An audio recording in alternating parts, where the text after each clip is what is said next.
do the sex.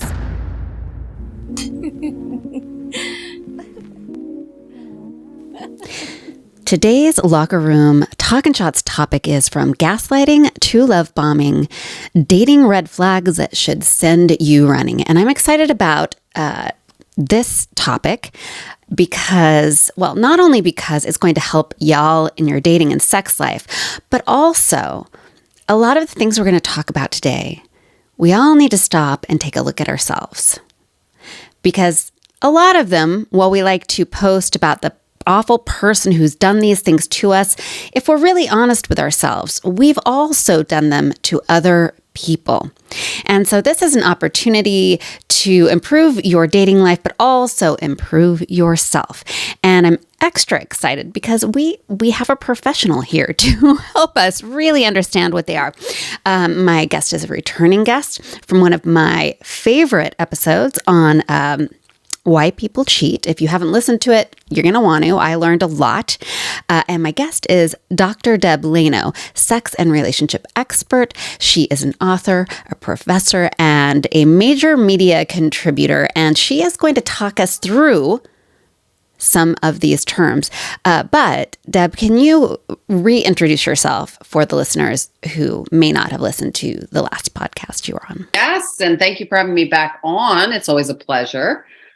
So Dr. Deb Laino, I'm a sex and relationship therapist, and you pretty much honed in on all the big stuff there. Professor, private practice, sex and relationship therapist, and I do some media work, and, I'm just kind of all over the place. Yeah. And definitely an expert on what we're going to talk about. So I'm having coffee. I'm going to be honest. Dr. Deb asked me prior to recording how I was doing. And here's the truth. Last night, my birthday is coming up in a couple days. Last night, my friends took me out for drinks, and I haven't really been drinking that much. And my night's a little brown-outy. So I woke up this morning. Now, the good news is, in my brownout, what I chose to do was clean and organize my house. I woke up to all of my chores for today done. No memory of doing it. First of all, happy pre-birthday. My birthday was last weekend, and I don't, drink that much. And I went out and, definitely had some drinks. And I will tell you, I was in bed the next day, all day, because I just did not, I don't function off alcohol like I did when I was in my 20s. It was a mess. I had a literally wasted day the next day. So I get it. So here we are, folks. I'm drinking coffee. Cheers. Let's talk about sex and relationships and dating. All right. And all those weird behaviors and that have probably been going on for many, many, many, many years, but now we have names to it. And now because of dating sites and all of that, they've just come up and they're, just all over the place. Yeah. So a lot of these terms are really new. I want to say within the last 5 years. And I think you're right that because of the dating sites, but I love that we've started to put names to behaviors I could never, when I knew they were happening to me, it's like I could never call them out. And now there's a name for it. But I also think we abuse the terms a little bit. So, Let's just dive in. I've got a list, and I think we're just going to kind of go through them. I wanted to start with breadcrumbing. A lot of these are actually very similar too. Okay. Yeah. So breadcrumbing and icing or simmering, they're all kind of similar. So, breadcrumbing is you show an interest in somebody, right? And then, but you're not committing to anything, and you're not really going out on dates, but you're giving them just enough to keep them somewhat interested. Okay. You're giving them breadcrumbs. Okay. So, and this I think is a big one with online dating, because it's okay, I like this person, but then we've got this paradox of choice that happens, right? When there's so many people to choose from, most people don't end up choosing anybody. Okay. That's why it's a paradox. So I like this person, but is there other people out there that I might like better?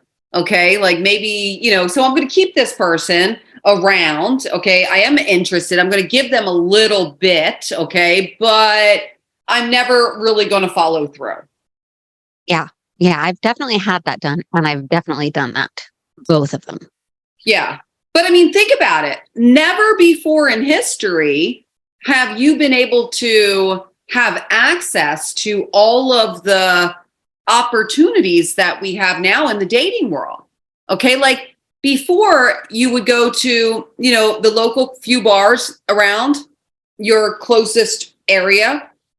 And sometimes you would step out, but, for convenience sake, right? And you'd probably run into the similar people. Okay.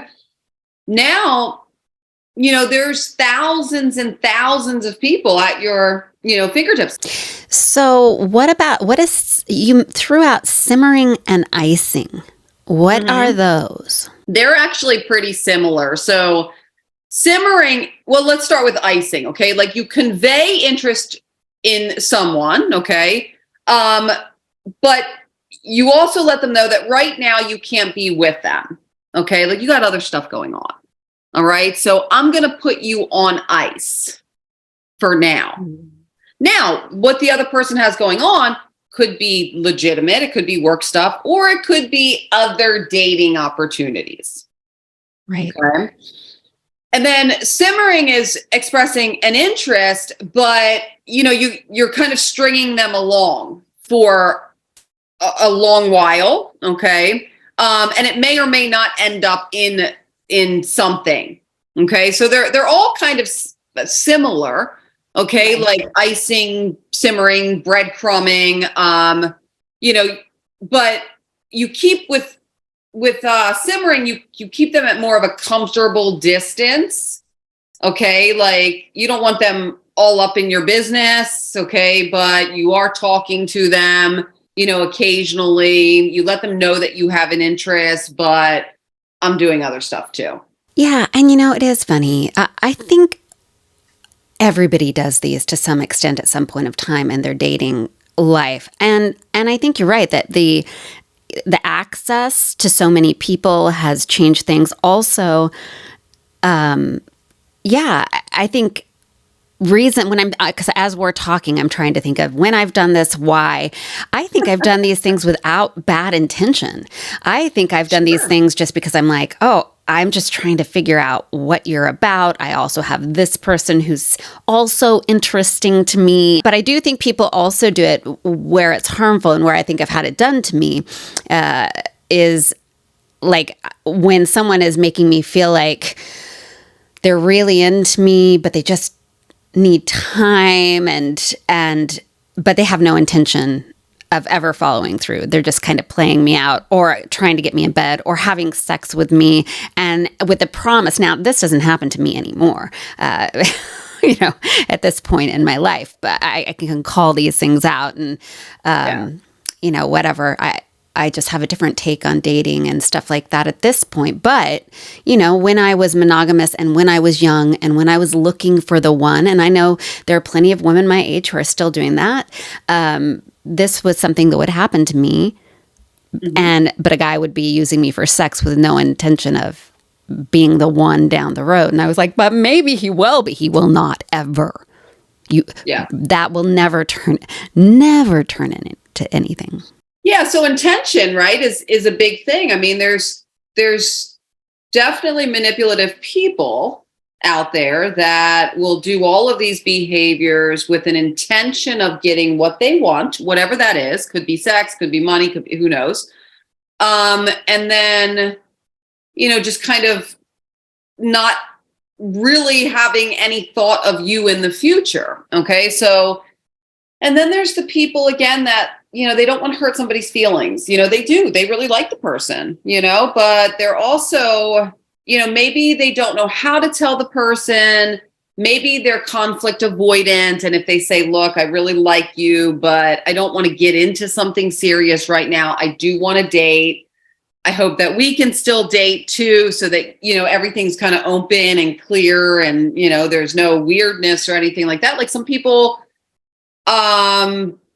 feel like that's conflict, and so they don't approach it, and they end up doing some of these behaviors. So intention, and this as well as I know this, but the intention behind the behavior is obviously the thing to look at. Right. So let's move on to love bombing. So this one is something to really look out for, okay? Just because it tends to be a beginning sign of getting into a relationship with someone who at minimum has narcissistic tendencies. Okay, so, and while all of these, again, can be abusive, again, like we talked about, it depends on the intention, but love bombing is in the very beginning of a relationship, and it can last, usually, can last up to 6 months until you start to get to know the person, and then the love bombing goes away and the true person comes out. But the person gets to know you, gets to know what you like, what your weaknesses are. And this is where we can get into narcissistic-y tendencies, right? Where you become the prey. I become very aware of what it is that you want, you like, and I'm going to play on that. Okay. So in the first, date, I can tell if you're a romantic or not. If I can tell that you're a romantic, I know exactly what to do to get you hooked on me. Okay. I'm going to buy you some gifts. I'm going to take you to romantic restaurants. I'm going to eye gaze. I'm going to start to, really compliment you, right? And do all of these wonderful things. Okay. So, and it's going to feel really intense. And for somebody that is, not aware of that, or has some trauma, or wants to be loved, or is empathic, it's going to feel really, really good to them. Okay. Like it's going to be like, oh my God, I found my soulmate. I found my one. Right. And, 6 months later, it turns into, a reversal, of behavior patterns. They use all of that stuff against you. Okay. Right. So I always say, just from a safety perspective, relationships, I think, and I say this loosely because I do believe in like the love at first sight type things. Okay. But I do believe that you should, this day and age, you should be cautious. Okay. And I would see that as a yellow flag, not necessarily a red flag. But if things are really, really intense in the beginning, I would throw some caution up there. That's a yellow flag. Okay. Take a step back, look at it. Okay. Get some grounding, and you can proceed, but you need to proceed with caution. Right. So in love bombing, what happens when it is a person with bad intent? What happens after they love bomb? What is the behavior that follows that? The emotional abuse. So then they start emotionally abusing you, and then using all of the romantic things they've done as like some sort of defense or justification. Yeah. And weaponry, because, it's not very difficult for somebody to get to know somebody else's weak spots. Okay. Right. So for example, during love bombing and during that intense phase, right, there's going to be a lot of conversation, right? Because the vulnerability is there, and you trust the person because they're doing all this like stuff for you and saying all the right things, right? So all of that information, gets used against you as a weapon later on down the line. Right. That's the abuse of love bombing. So that's love bombing. Now, the next one is a word, and I know that this one is kind of close to the other ones, but it's used oftentimes. Gaslighting. Can we talk about gaslighting? And let's be really clear about it, because I think it's used incorrectly often. Yeah. One of those buzzwords, right? Like everything everybody does now is gaslighting. Okay. And it's not necessarily true at all.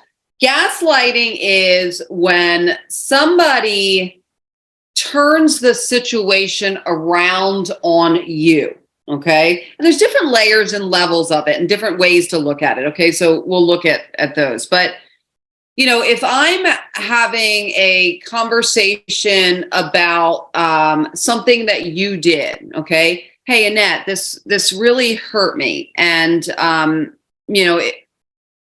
if it continues, blah blah blah blah, and instead of you saying, you know what, Deb, you're right. I shouldn't have done that. That was wrong. I'm so sorry. Can you forgive me? Like, how do we move past this, right? You instead say, so wait a second. It's okay for you to do this, but if I do this, I'm wrong, right? Well, what about the time when you did all of this? Okay. Or it could show up like, I'm looking, I don't trust you for whatever reason. You're my partner. I looked through your cell phone, right? And I found some interaction between you and, this other female. And I call you out on it. And now, instead of you saying, oh my God, yeah, I cheated, I'm so sorry, blah, blah, blah, you turn it around on me and I'm the bad guy because I'm going through your phone. Because so everything gets off the other person and onto the other person. Okay. That's gas. Yeah. That's what confuses people. It's like, well, wait a second. Okay, shit. Like, you're right. That was wrong. I should. And before you know it, you're thinking your own self is wrong. Okay. The other gaslighting move that's interesting is what I call circle talking. Okay. And that is, you're in this conversation with somebody and you're trying to get to a resolution. Okay. But an hour later, it feels like you're dancing. Like nothing's happening. Things are going around in circles. We've said this already. Why aren't we getting to another level? Okay. And that's a manipulative conversation. Somebody's manipulating in that conversation. And that's a form of gaslighting as well. Oh God. See, I also don't get into that anymore because I don't know. It must be age. I just get exhausted really quick when I'm talking to someone and it's getting nowhere. Like I get exhausted. And I remember when I was younger and, dating, and I would get into these all night, week-long circular conversations. I just don't have the energy anymore. Yeah, it takes a lot of energy, and relationships will often not survive. I mean, with those. And if they somehow do, it's usually a very disconnected relationship. Guys, that should have cleared up gaslighting. It's okay to use it. Just make sure you're using it in the right context. You can't just throw around your gaslighting at people, right? I see it online all the time. People are like, they were gaslighting me. And then they talk about the situation. I'm like, wait a second. Maybe they were just telling you you're fucked up. I don't know. Or for that matter, maybe they're poor communicators, right? I mean, I look at that in my office, right? Because I'll hear people say, oh my God, they're so narcissistic, they gaslight me. And a lot of times what I'll find out is that it's not necessarily gaslighting. It's that you guys are seeing things from very different perspectives and nobody's listening to the other person or trying to understand. I will say this, with any of these things, when you feel like something is off, learn to listen to your gut, okay? And bring up the conversation with someone. And in a healthy environment, the conversation should bring a resolution. In an unhealthy, toxic environment, okay, or relationship, it's not going to bring a resolution, okay? It's going to bring either circle talking or manipulation or blame or any of those types of things. Okay. Don't not listen to your gut. Okay. Like people need to learn how to trust their gut, have the conversation. And if it's a toxic result, then that person probably doesn't need to be in your life. Yeah. And I'll tell you what, because the relationship I am in currently, it's one of the most growth-oriented relationships I've ever been in. And I'll tell you why. It's not because we haven't done some of this stuff to each other. Certainly, old habits have popped into this relationship. But what has made it beyond worthwhile and healthy is that I can actually say, I'm feeling this thing to him. And he'll like sit down, self-reflect, and then we talk about it and figure out sometimes some of it's my stuff. I have anxiety or, whatever my anxious attachment style or his avoidance stuff. And then we work through it. But in the past, when I've been in these situations, it's gone into the circle talking or the throwing everything back on me. It's because you're this way. That is great advice. I want to move on to hoovering. This was a term that I hadn't heard about. So this is new to me. So hoovering is a fairly newer term. And basically it's, somebody... It's an abusive behavior too, like all of these, but it's somebody has this deep fear of somebody withdrawing from their partner, withdrawing from the relationship or leaving the relationship, and they hoover, okay? Like they are trying to make it work in different ways. They become excessively attached to the relationship out of their own fear of losing the relationship. Okay. And they can get manipulative too with something like this. Okay. So, if you don't come over right now, I'm going to hurt myself. They kind of suck you back in. I guess that's like right. They kind of keep sucking you back in when you try to like a vacuum. Yeah. Yeah. So, again, very manipulative, very sort of personality disorder type behavior. You'll see a lot of this with borderline personality disorder. Okay. Like very fearful of losing relationships and, leveraging. Okay. If you don't do this, I'm going to do this. And again, just unresolved trauma, right? Because BP, borderline personality disorder, is now, for the most part viewed as like a trauma personality, disorder, right? Unresolved trauma. Right. And it gets, kind of put on the relationship. That's a instant red flag. For sure. That is a red flag. Because again, it's leverage, it's manipulation, and it's usually with something so big that it would cause a tremendous amount of guilt.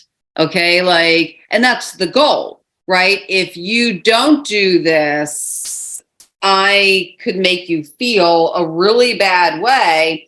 And then that kind of brings the person back. And if those patterns, kind of are common in the relationship, that relationship could go on for years like that. Okay. And because there's plenty of people in abusive relationships and they have no idea they're in an abusive relationship. They know something's not right, but because they're not getting like physically hit, they don't believe that it's abusive, right? Or they're so used to the emotional abuse that they don't even really recognize that it's emotional abuse. Let me give you an example of how bad this behavior is. The first time I experienced it was my senior year of high school. I was in a relationship with someone who I didn't realize at that time, I was so young and naive, was a recovered alcoholic. And when I finally left him, and he kept me away from all of my friends, like he really isolated me. When I finally left him, he started drinking and making sure I knew, and doing drugs and all of this scary self-destructive stuff and showing up wherever I was to let me like see what a mess I had made. He even at one point got so violently ill from drug and alcohol and in the middle of getting sick, he shouted to everyone and me that it was because of me. It was my fault. To this day, this individual will still reach out to me. And we are talking almost 30 years later, and it still scares me. That is a behavior when I see anything like it with friends, new people in my life, I'm like, I'm just, no way. Because, even though I know, and you will know that it's not your fault, there is a part of you that's like, oh my God, like if I triggered this, if I, and so, yeah, that I would say that is a red flag. Run for your fucking life. Now, this is a new term that's out that I would love to hear you speak to. Orbiting. Now, I just found out about it this morning. I stumbled across it, so I'm glad that I did. And I think with you know, in the age of social media, we all have experienced this where you're into someone, you like them, they ghost you or blow you off, or you break it off. And it seems like they're not really into you, but they still look at your stories on Instagram and check out your social media. And so they're still there. And you're like, do I reach out to them? Do I not? I've had a lot of that happen. Can you explain what the fuck? What the fuck are they doing, Dr. Deb? What do they want from us? So, I mean, this was, I guess, the old, drive-by, right? Like, if you broke up with somebody pre-social media, you did a drive-by where they hang out. Like, are they there? Are they there? What are they doing? What are they doing? Right? So it's the same damn thing, right? It's just easy and more discreet, orbiting, where you can look at what they're doing, look at their stories, look at all their pictures again, see if they're dating anybody new. But the question is, if they ditched you in the first place, why are they doing that? And so what the person sits there and thinks to themselves is, oh, they must actually still be interested. Oh, they must actually, I read it wrong, and so you just keep, but it, is that the case? Are they still interested? They never reach out again. Do they want you to talk to them? Do they just want you to stay hung up on them? I think, like some of the other ones, there's multiple reasons and intentions with this. Okay. So for example, they ditch you because they think they got something going on with this other person. This other person ditches them. And now they're looking at, what you're doing, because maybe they recognize that they've made a mistake. Okay. Maybe they don't know how to reach out. Okay. Or maybe they want you to see that they're looking at your stories, and then they want you to reach out. Right. It's all this like kind of manipulation type stuff going on. Could they still be interested in you? Yes, they could still be interested in you. Are they just nosy? Is this what social media, is this one of the outcomes of social media? Right. Like, do we look on people's pages because orbiting isn't just with relationships, okay? It's also with friendships that you're not friends with anymore, okay? Like I've orbited, okay? Like I've got some people that I know that I care less if I'm friends with them or not anymore, right? But once in a while, I'll check out their page, see what they're doing. I don't know if they see me or not. I don't really care, okay? But it's almost like I'm curious. On one level, I hope they're doing well. So on one level, I'm bored, whatever I'm doing, right? So I just start with social media.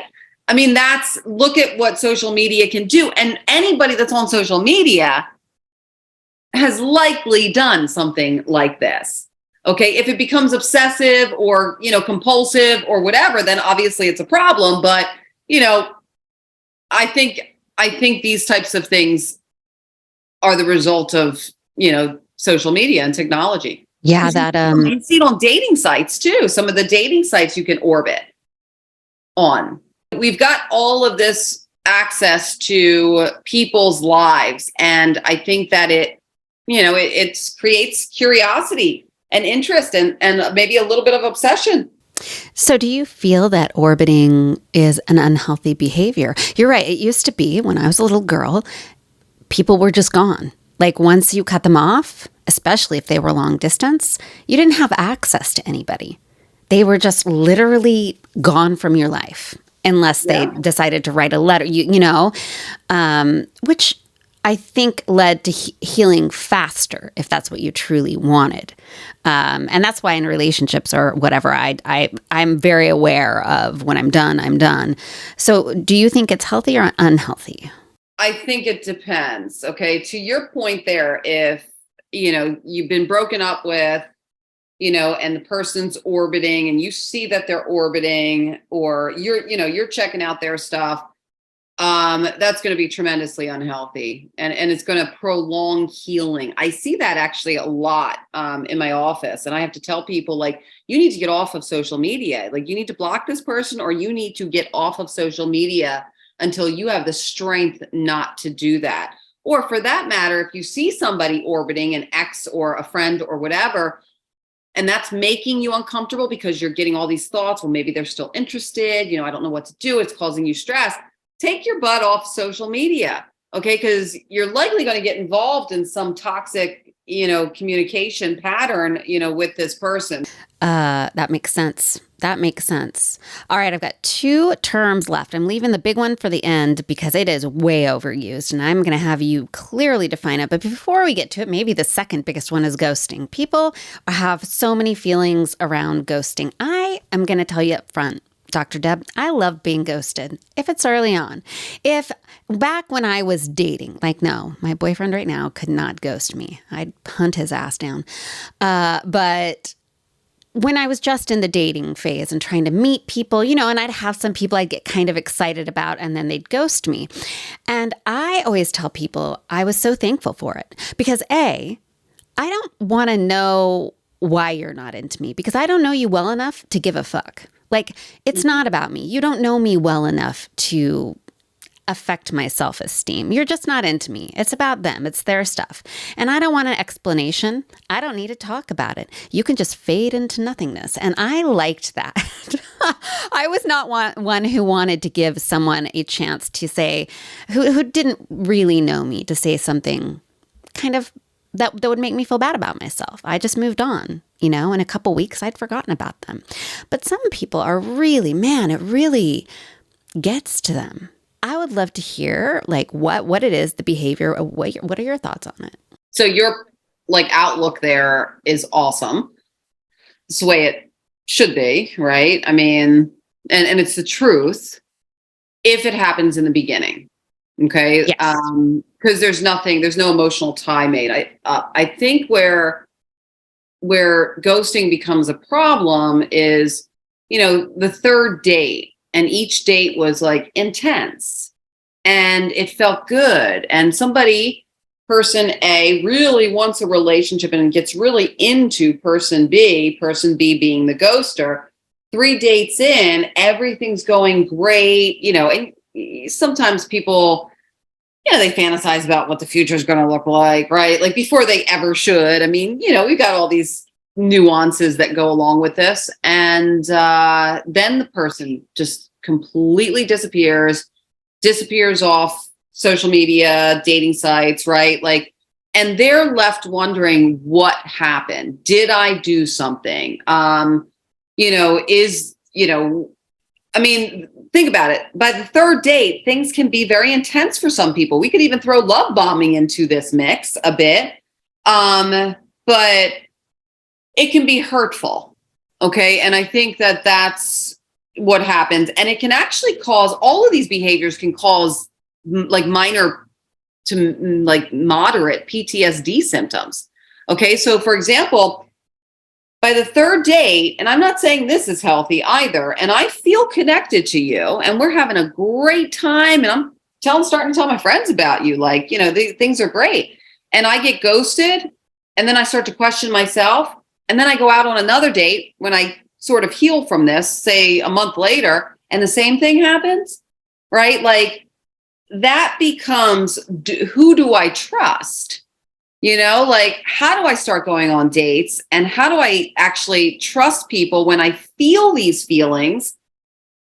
And then this is what happens, right? So therein lies the toxicity of it, when ultimately, if we lived in a world that, I don't know, knew how to communicate, it would be more and some people do know how to do this, but a lot of people don't. And it would sound more like, hey, look, I think you're great.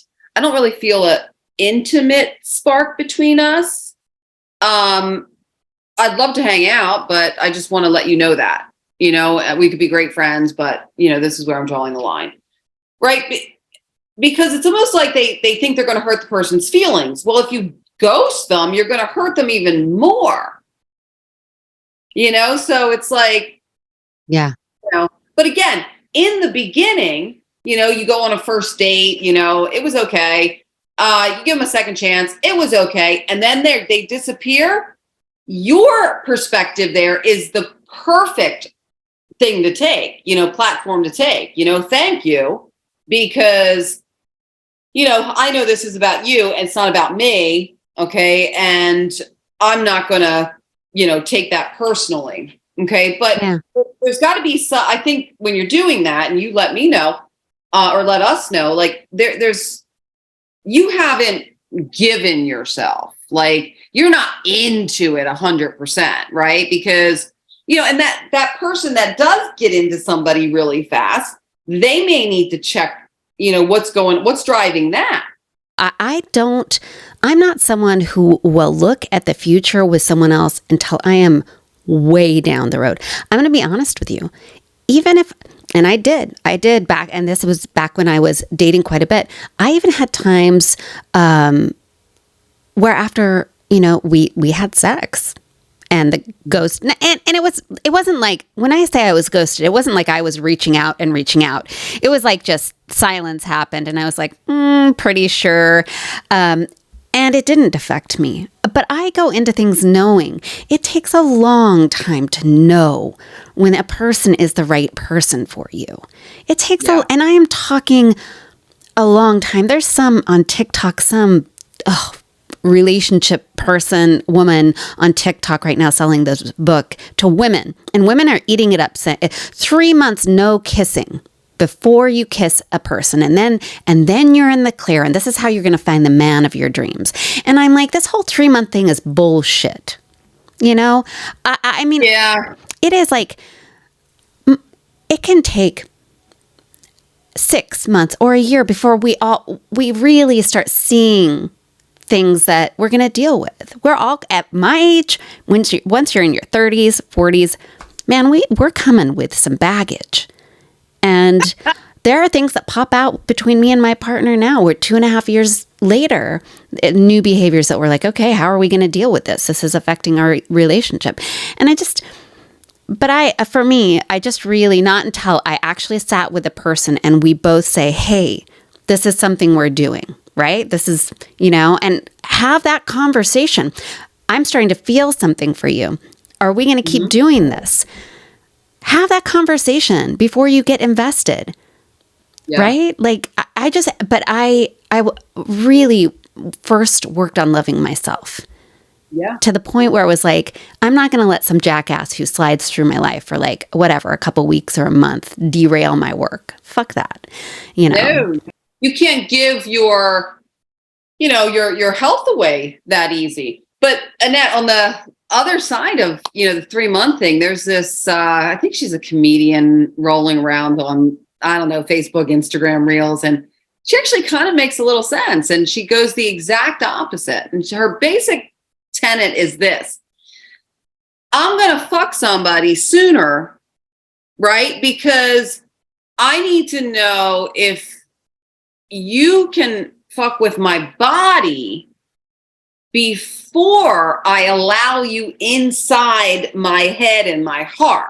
All right. It was a really interesting take. I love that you bring that up, because I am literally, like, I want to know that we have passion. I want to know we connect. I want to know our chemicals come together naturally. These other women are like, you can teach someone to kiss you, right? No, you cannot. People can argue this with me. Yes, you can get better at things, but I want to know that. I'm going to be honest with you. The person I'm with right now, who is the love of my life, went down on my kitty the first night because I asked. I was like, please. And that's how I knew we had something.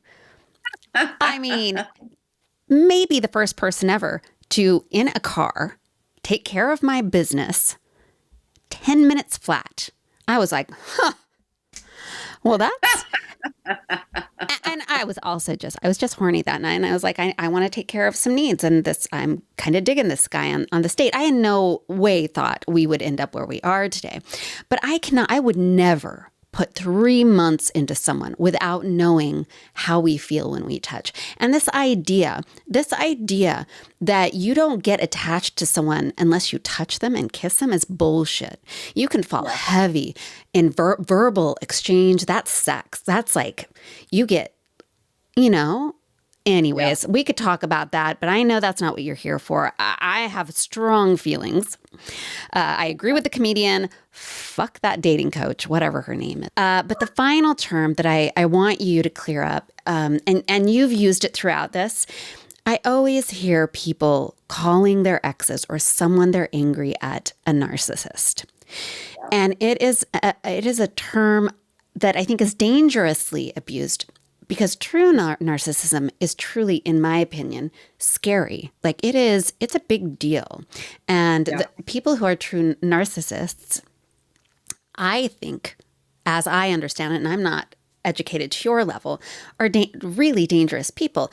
So throwing that out about everyone who treats you like shit it's not helpful. So could you define this term as it should be used? So I think the most important thing about narcissism is to recognize that there's layers of it. Okay. So when someone is a narcissist, okay, technically they should have been diagnosed with narcissistic personality disorder. Okay.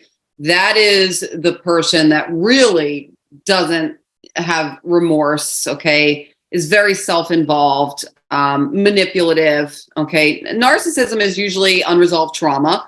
Okay. It's not like, again, antisocial personality disorder. Okay. Like, sociopaths that their amygdala is 17% smaller than someone who's not sociopathic, right? Like you get some brain stuff with some of the other ones. Narcissism is oftentimes unresolved trauma. But there's layers of it, okay? There are people who have narcissistic tendencies. There's some people who believe that everybody's narcissistic on some level, okay? So, for example, if I am an alcoholic, okay, like I am going to find ways to manipulate you without remorse to get my alcohol because that's what my needs is, okay? Is that a narcissistic tendency? You better believe it, okay? So there's layers to it. And again, I know this probably confuses this question even more, but, what is somebody's history? What is somebody's intention? Is their intention to hurt you? Is their intention to, twist things around because they don't have to deal with something, right? Like there's really depth in looking at this, okay? And so you've got the narcissistic personality disorder. And I think when people throw around the word narcissist, they are leading towards that. Okay. And there's enough of them, but not the way that people are throwing this word around. The way people are throwing this word around is everybody is a narcissist. Okay. Not recognizing that everybody has some layer of narcissism. Or right. Narcissistic tendency. The female, because I see it a lot with females, I see it with males too, that says, he's a narcissist, okay, blah, blah, blah, blah. If she was in the same situation, she'd probably act similarly. Okay, so you'll oftentimes see it with affairs, but you'll see it with communication patterns. So, she catches him having an affair, okay, which can be narcissistic if you're in a monogamous, sexually exclusive relationship, right? Because you're not caring about the other person's feelings, okay? You're concerned with yourself in the middle of that affair because you fell for somebody, okay? And she finds out, and he doesn't have the amount of remorse that she thinks he should have, okay? Because he got feelings for this person. Okay. So, but if she was in the same situation, she may actually respond and act the same way. Right. So there's some questioning that in that situation, she may need to look at. Okay. And sometimes it might be, I would never cheat. I wasn't raised like that. I think about other people's feelings. Okay. Now, does that mean that this person is a narcissist because they had an affair? No. It means that for a brief moment in their life, they had a tendency towards narcissism because they didn't give a shit how bad they were going to hurt their partner. That does not mean that they're a narcissist. Okay. It means they're capable, like I believe everybody is capable of narcissistic behavior patterns. Absolutely. I would agree with you. At the end of the day, and maybe this is your opportunity to give my listeners takeaways, like with these behaviors, like how can you minimize these behaviors yourself doing them, but also I think you've already kind of told people what to do when they're being done to them. But if you want to sum that up for my listeners, how to minimize doing them in their own lives to other people, and then what to do when they feel like maybe they're being done to them. Yeah, I think awareness is big. Okay, like just self-awareness as well as awareness of the dating world. Okay, like you don't if you go fast, have a reason to go fast. Okay, you want to see if there's bodily connection, fine, but don't get your head and your emotions too far ahead of yourself. Okay. Because nobody wants to be in that situation where they're looking at another human being like, you hurt me. Okay. And most people don't want to be in that situation where they're hurting another person because that doesn't feel good. Right. So awareness in general is just amazingly important. Listen to your gut. Okay. Set some boundaries, obviously, is all important, right? Like if you don't like a behavior, let it be known. If it continues to happen, then you need to step away. Right. So owning yourself. Okay. And, having dignity for yourself. Right. And loving yourself. I think you had said that. And I know that is almost cliche to say right now, but for whatever reason, people still haven't learned that is a very important aspect of life in general. Okay. Self-respect, self-love, care. You don't like the word self-love if it sounds too crunchy, just dignity, self-dignity. Right? Not allowing other people to, treat you a certain way, right? Like maybe when I was younger, and this is the problem, right? Like we don't want to wait till we're older to realize all of this, right? And that's what happens now. Hopefully at some point, the younger people, like in their 20s, will realize this, okay? Maybe even a little bit younger, that they don't have to take these behaviors, right? One of my major gripes is that, sex education sucks in this country, right? And certainly relationship education sucks. And, we don't know what a healthy relationship is. And, people get into these abusive relationships and stay there, without understanding that they don't have to. Right. You can leave. So self-awareness, make sure you're not doing these behaviors. If you're doing them, go find a therapist and figure out why.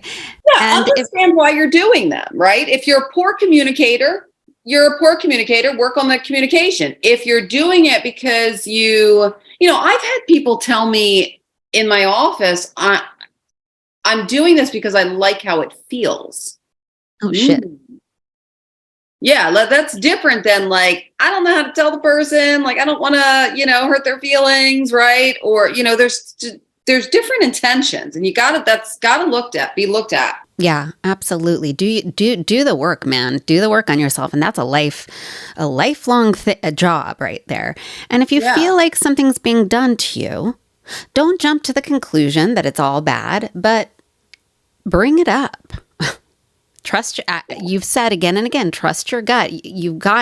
Listeners, you've gotten great advice here. Trust your gut. It may be you're reading something wrong. It may be that you guys need to work on communication, but bring it up. See what the response is. If it spirals into another one of these terms, and the circular conversations, then maybe like bail, because on the other hand, when it comes to dating these days, you do have access to lots of other people. Go find one that doesn't make you feel that way.